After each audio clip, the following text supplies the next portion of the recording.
네, 매주 월요일 아침이면 알아두면 피가 되고 뼈가 되고 살이 되는 나가서 돈을 벌어주는 경제 뉴스 슬기로운 경제생활 시간입니다. 이인철 참 좋은 경제연구소장 나오셨습니다. 어서 오세요. 예, 안녕하세요.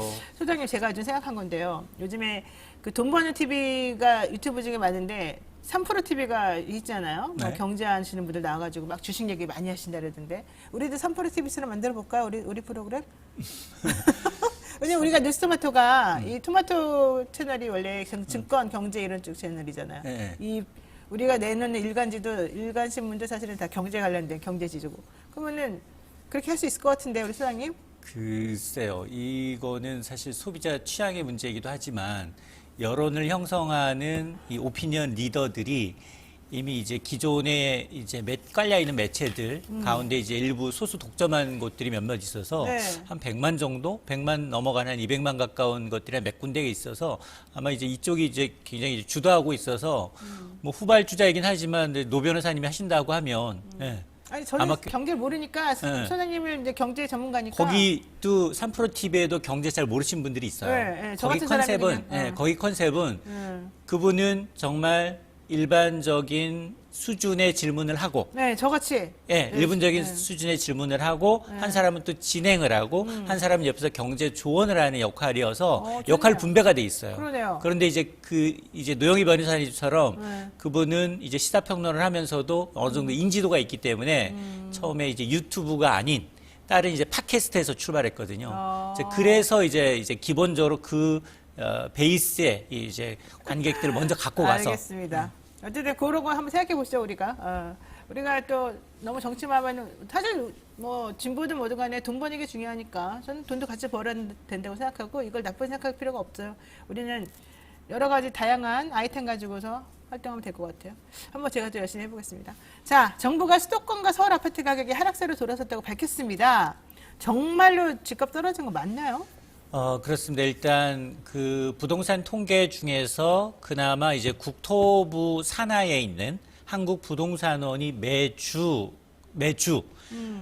이제 전국에 있는 이제 부동산 집값 동향을 발표를 하는데 지난주입니다. 네. 1월 다섯째 주 기준입니다. 네. 1월 다섯째 주 기준 한국부동산원에 따르면 수도권 아파트 가격은 2년 반 만에 2년 반 만에. 2년 반 만에 하락 반전했고요. 지난해 아파트값 가장 많이 오른 건 어딜까요? 인천이에요. 인천. 인천? 네. 인천하고 경기가 1, 2위였는데 지난주 내림세로 전환을 했습니다. 네. 그래서 물론 이게 주간 하락폭이기 때문에 하락폭이 크지는 않아요. 수도권 아파트 가격은 일주일 전보다 한 0.02% 정도 포인트 정도 이제 떨어졌고 어쨌든 주간 기준 수도권 아파트 가격이 내린 건 지난 2019년 7월 말 이후 처음이고요. 서울 지금 25개 자치구가 있는데 서울은 2주 연속 떨어지고 있어요. 25개 자치구 가운데 19개 자치구가 떨어지고 있고 강남 3구의 경우에도 이제 보합이에요. 상승세가 멈췄어요. 그러니까 전반적으로 이제 추세를 보게 되면 서울 그다음에 이제 부동산 물패의 중심이라고 하는 강남도 꺾이고 있구나. 그리고 실제로 이제 그 이유가 뭐냐 도대체 그러면 일단 대출 규제가 아주 강력하게 들어가고 있고요. 여기에다가 이제 금리 추가 인상될 수 있다. 대출 금리가 가파르게 오르고 있으니까. 그 다음에 또 하나가 야, 이 정도면 집값 고점 아니야?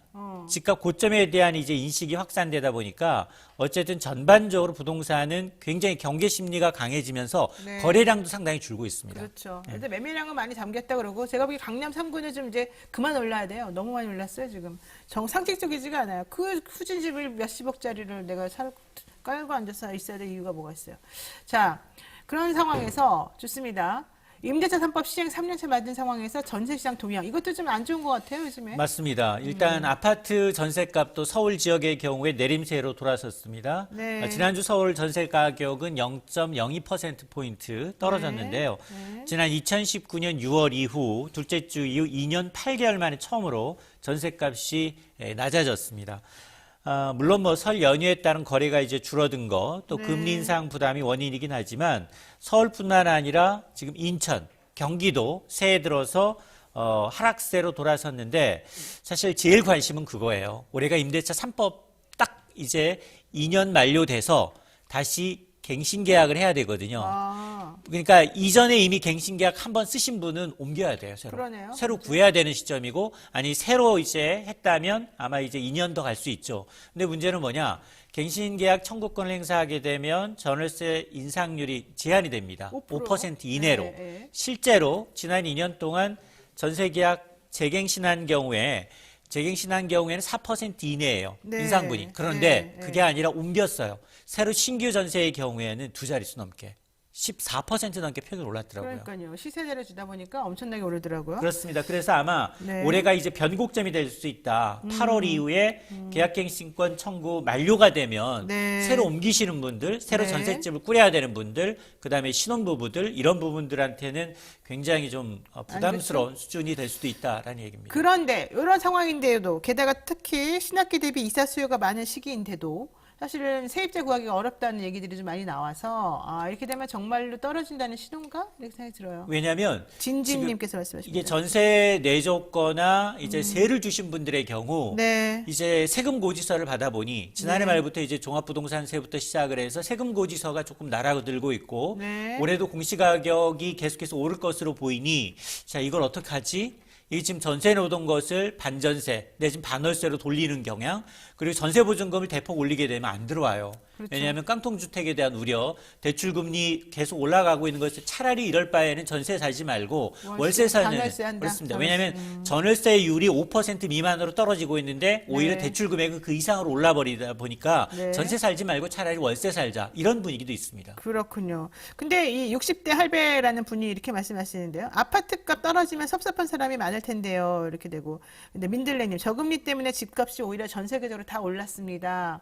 이런 얘기 사실 전 이 두 분의 말이 다 맞다고 보거든요. 맞아요. 예. 그럼 이런 걸 보면은 정부는 어떻게 정책을 펴야 돼요? 왜냐하면 홍남기 부총리가 자기가 인정하긴 했지만 네. 5차 세수 확보된 게 60조였다는 거예요. 지난해. 근데 말이 되는 겁니까?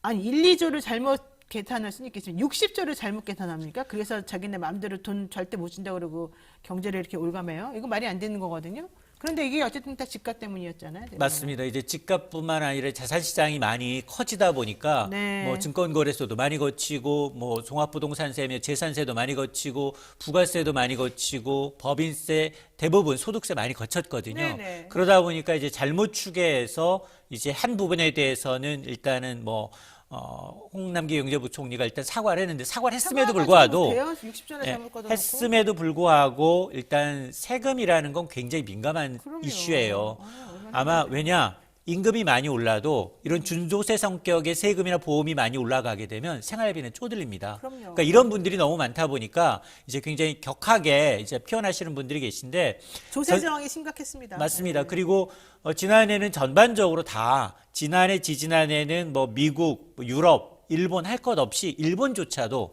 물가 잘 안 움직이는 일본조차도 집값이 올랐어요. 자 그러다 보니 일단은 이제 당연히 소득이 있는 곳에 세금이 있다 보니까 네. 이 세금을 많이 내신 분들의 경우에는 조세 저항이 가장 강력했던 때이고 네. 아마 올해도 네. 집값이 꺾인다 하더라도 네. 공시가격은 오릅니다. 그리고 공정시장 가액이라고 해서 깎아주는 이율도 없어요. 점점 줄어듭니다. 그러면은 집값은 사실상 떨어지는데 공시가격 오르면 세금은 또 그대로 세금 더 먹겠네요. 내야 됩니다. 아이고 참네. 세금 그래서 욕을 먹는 게 이 먹어야 되겠네. 세금 로드맵이 현실을 반영해야 되는데 네, 오히려. 이거 현실을 반영하지 못하고 일단은 세금 무조건 이제 이 매기다 보니까 아마 이번 여야 대선 주자들 모두 다 네. 이제 이런 과도한 규제에 대해서는 좀 풀겠다라고 얘기를 하고 있기 때문에 네. 아마 이거 좀 약간 이제 해결 가능성은 좀 있어 보입니다. 그래요. 좋습니다. 자, 이제 집값 얘기, 뭐 부동산 얘기 여기까지 하고요. 자, 물가가 막 올라가니까 국제유가가 지금 또 심상치가 않다. 아까 농축산물, 공산품, 외식 물가까지 오름세가 확산되는 가운데 국제유가는 배럴당 90달러를 돌파하면서 7년 만에 최고치다. 야, 이렇게 되면은 소비자 물가 지금 4개월 연속 3%대 상승률이라고 하는데 이 뭐 어떻게 해야 됩니까? 이거 해결이 되나요? 어떻게? 맞습니다. 지금 왜냐하면 우리가 이제 식량 안보 얘기하는데 우리 쌀을 제외하고는 자급 자족률이 한 자릿수예요. 아, 쌀은 그나마 자급자족이 되는군요. 나머지는 아무것도 잘 안 되는군요. 네, 한 자릿수여서 네. 이러다 보니 전반적인 기상 이변이 있었죠. 또 이 글로벌 이제 교역량, 특히나 이제 물류 파동이 있죠. 네. 여기에다가 농축산물, 공산품, 외식 물가까지 오르다 보니까 네. 넉 달째 우리가 이제 3%대 물가를 보게 된 겁니다. 당초 예상은 네. 이게 좀 조금 더 이제 물가가 이제 오르긴 하겠지만 상반기까지는 오르긴 더 하겠지만 오를 거다. 그렇지. 하반기에 좀 떨어지게 되면 올해 한 2.5% 정도 물가 상승률이 지난해와 비슷한 수준으로 엇비슷하게 가지 않겠느냐라고 했는데 지금 국제유가가 심상치 않아요. 국제유가가 지금 두바이유는 우리가 지금 가장 많이 수입하는 거거든요. 그럼 싼 거 아니에요? 그래도 두바이유가? 두바이유가 이제 현물 가격이기 때문에 이게 배럴당 90달러 선을 넘어섰습니다. 이 북해산 브렌트유, 그리고 서부텍사스산 중진유 3대 유종 모두 다 90달러를 넘어섰거든요. 그러다 보니까 지금 두바이유의 경우에는 지난해 12월 그러니까 2달 만에 30%가 올랐어요. 2달 만에요? 예. 와. 2달 만에 30%가 올랐는데 우리 12월 달에 유류세 인하 얼마 했는지 아시죠? 세금 20% 깎아줬어요. 네. 근데 지금 아마 주유소 가보시게 되면 다시 배럴당 1,600원, 1,700원, 7,800원 올라간 데들이 많거든요. 네, 저도 이해가 안 가더라고요. 깎아줬다 그랬는데 왜 이렇게 갑자기 올라갔지? 그렇습니다. 그랬어요. 이게 국제유가가 이렇게 단기간에 오른 건 사실 이제 러시아 우크라이나의 어떤 침공 가능성이 제기되면서 지정학적 위기가 굉장히 고조되다 보니까 이제 실제로 전쟁이 나면이라는 게 지금 반영이 된 거고 네. 전쟁이 발발하면 지금 90달러 아니다. 무슨 얘기냐. 120달러까지도 갈 수 있다라는 얘기가 나오고 있거든요. 네네. 그러니까 우리가 이제 이란 이라크 침공 때 과거 사례를 보게 되면 전쟁이 발발하게 되면 일단 수급이 굉장히 막히기 때문에 네. 이 올라갈 수밖에 없고 여기에다가 오페크 석유 수출국 기구들은 지금 신났어요. 표정 관리하면서 야, 증산하지 말지. 모처럼 해낼 기회다. 왜냐하면 그동안 한 2, 3년은 어려웠어요. 그렇죠, 어려웠어요. 어려웠기 때문에 모처럼만의 기회이기 때문에 증산 좀 하지 말자. 지금 하던 거 그대로 하자. 뭐 이런 분위기가 팽배하다 보니까 네. 특히나 이제 미국의 기록적인 한파가 또 몰아닥치고 있거든요. 그렇죠. 플로리다 지방은 굉장히 그 해변 누드비치로 유명해가지고 네. 사시사철 따뜻한 데인데 눈이 내리고 있어요.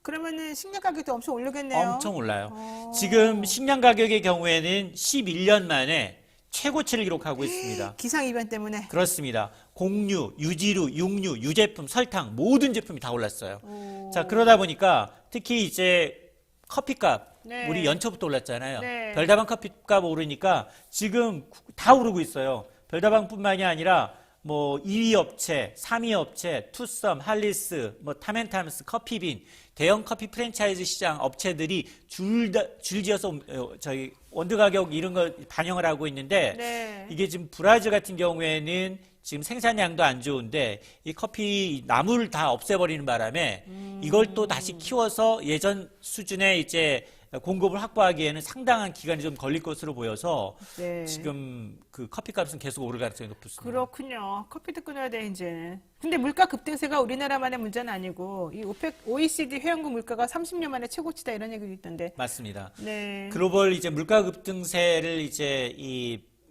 가늠해 볼 수 있는 네. 이 OECD 경제협력개발기구 38개 회원국에 지난해 12월 물가 상승률을 봤더니 6.6%가 나왔는데요. 이게 1991년 7월 이후 30년 만에 최고치입니다. 너무 높네요. 자, 그렇습니다. 이러다 보니까 우리나라 물가 상승률이 정부 목표치 2.5%보다 훨씬 높아질 것 같고 결과적으로는 빨강불이 지금 켜질랑 말랑하는 상황이다. 이게 왜냐하면 내부적인 요인이 아니라 대부분 그렇죠. 기상이변이나 글로벌 외부적인 공급망이나 거죠. 국제유가 네. 우리가 이제 컨트롤 불가능한 것들이에요. 그걸 뭐 세금 좀 깎아준다거나 이러고 있는데 그게 좀 무용지물이 되다 보니까 그렇죠. 4월 되면 유류세 인하 조치 종료돼요. 근데 일단 정부는 추가 검토하겠다는 거고요. 알겠습니다. 그래서 아무리 임금이 올라도 물가가 안정되지 못하면 이제 서민의 삶이 개선되지 않기 때문에 대선 주자들이 아마 물가를 어떻게 잡느냐 네. 그거 중요합니다. 좋습니다. 자, 올챙이님, 커피는 안 먹으면 된다. 식료품 물가와 기름값이 문제입니다. 이렇게 얘기하셨는데, 그러네요. 정말 여러 가지로. 자, 오늘 참 좋은 경제연구소 이인철 소장관 여기서 인사드리겠습니다. 오늘 말씀 고맙습니다.